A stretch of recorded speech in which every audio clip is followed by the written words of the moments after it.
Welcome to VINDAL'S concepts. Today we are looking at number 2 question.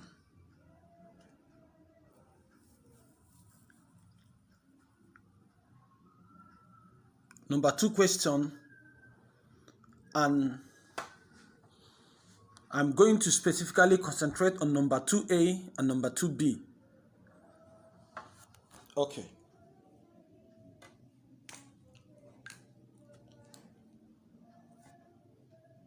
The number 1 question said that we should complete the table. While number 2B said we should plot a graph of S over T against T. Then use the extra column. This is the extra column in the table for your values of S over T. And we are going to start by saying that we are going to first of all figure out what is S over T. Remember that S over T is velocity. For this, we know that velocity is given as distance, let's say displacement over time. And this displacement, I will call it S, and this is T. So, if we already have a table of S, this S is displacement, or you can call it distance. According to the question, we call it distance. This is distance measured in meters, 2, 4, 9, 11.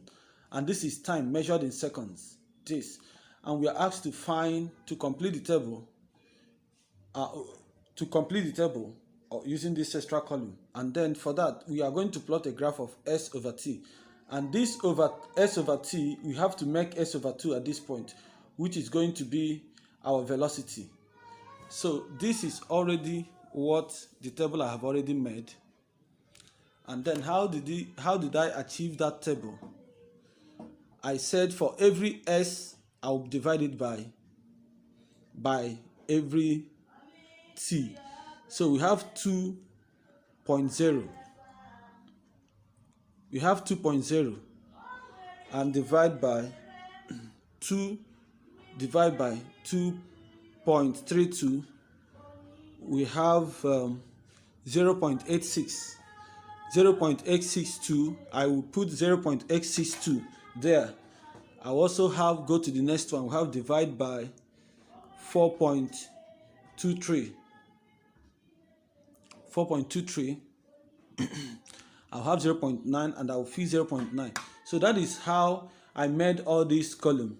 0.862, 0.946, 1.095, 1.154. So that was how this column was made, and the table is truly completed. Now, after completing this table, the next thing you have to do is to talk about number 2B, which is said plot a graph of S over T against T and use the extra column in the table. Okay, now look at the table we have already plotted. This is the table we have already plotted. In this case, we are looking at the vertical axis, which is U.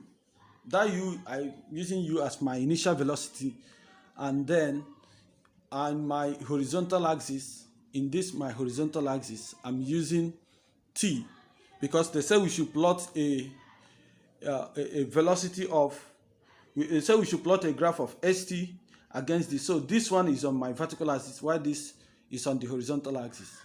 Now at this point, I have to make my choice. From this table of values, I have to pick a scale for this. Now looking at these values, 0.8, 0.9, 1.0, 1.1, I realize that I am seeing a difference of approximately 0.1 for each one, 0.1 for each of them. So I will go to my vertical axis. and I will have 0.5, 0.6, 0.7 for every 2 centimeter. If you watch my previous graph question, you will now know how I made that choice.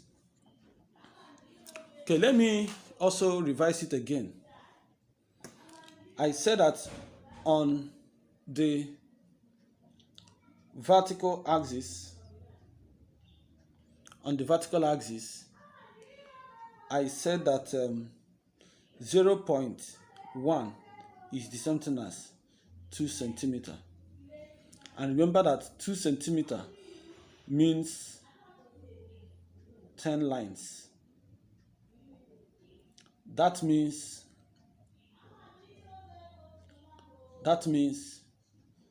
10 lines makes 0.1 on the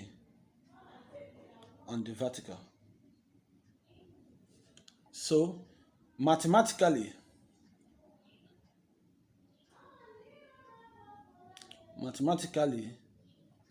I will say that 10 lines makes 0.1. Therefore, one line means 0.1 divided by 10, which is 0.01. On this vertical axis,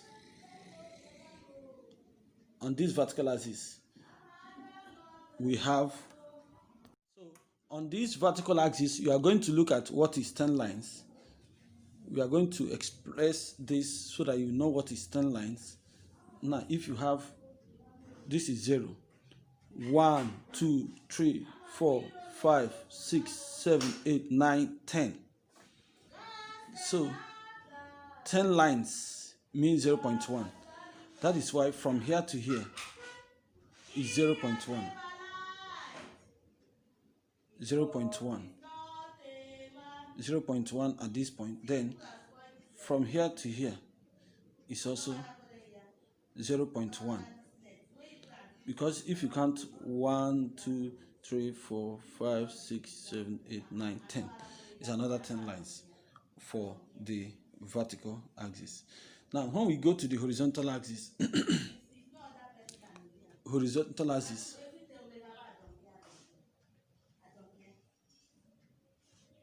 on the horizontal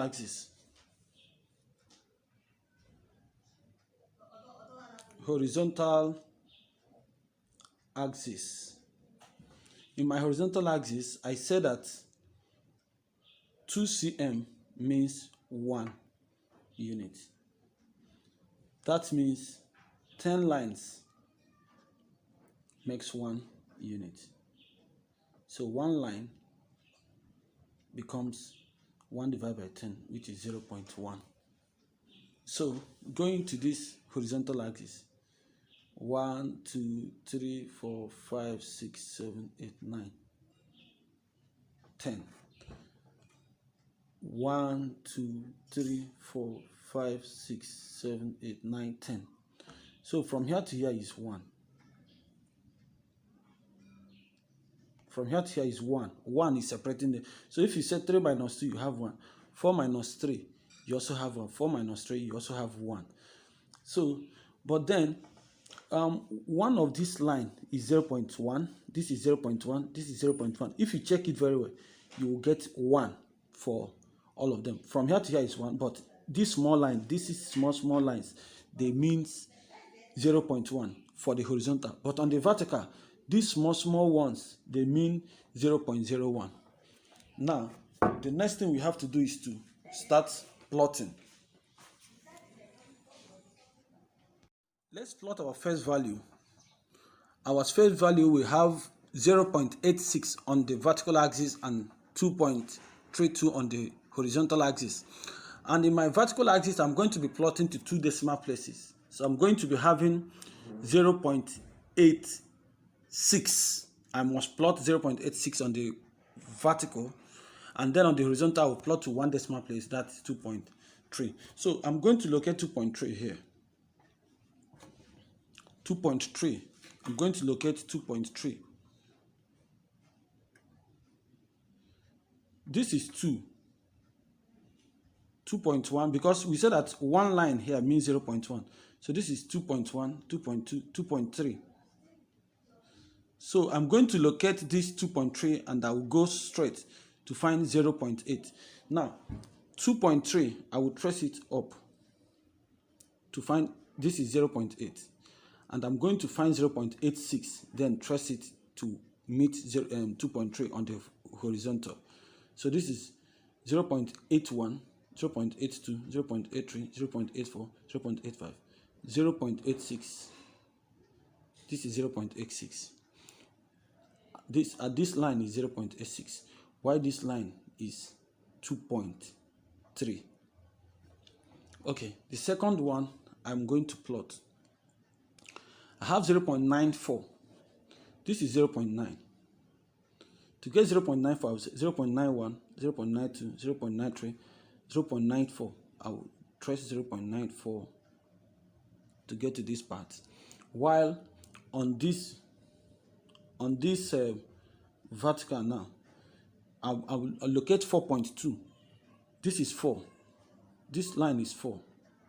This line is 4. This is 4.